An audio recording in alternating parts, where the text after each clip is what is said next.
Hi, this is Samina Jaspal, Licensed Immigration Advisor.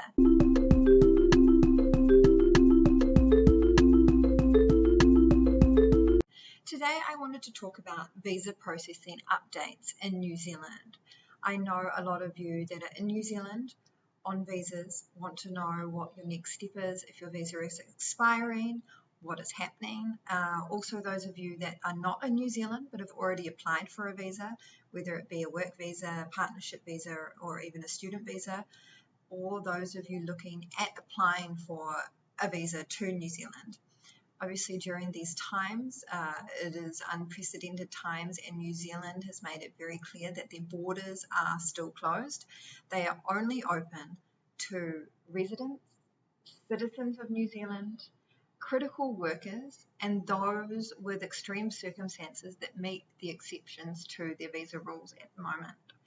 As well as that, all offshore New Zealand immigration offices are closed. Mumbai is still closed, Beijing and the Pacific offices. So the only immigration offices open at the moment are onshore in New Zealand. They are only processing onshore applications or exemptions and critical worker visas at the moment.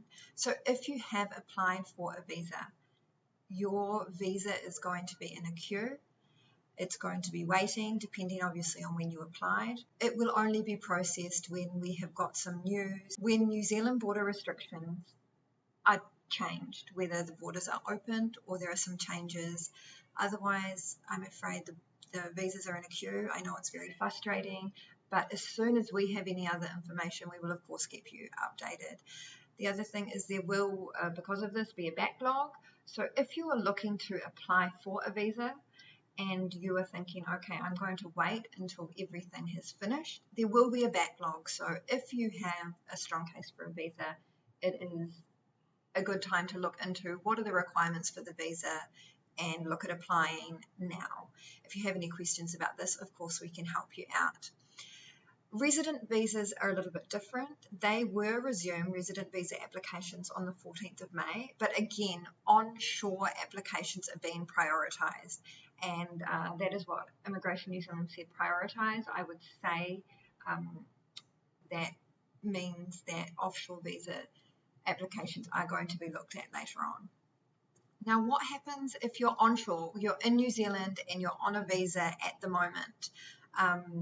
Your visa might be due to expire, or you've been given an extension. All of these things are really confusing because they're changes that have been made. So we can give you a little bit of clarity on that. Now, if you're on a work visa, that is an employer-assisted work visa, which means that your employer assisted you in the application and supported you. If your visa was due to expire by the 31st of this year, so the end of the year, it has automatically been extended for 6 months. So you or your immigration advisor will get that update. This is not applicable to any children or your partners that may be in New Zealand on your visa. So their visa expiry date will remain the same.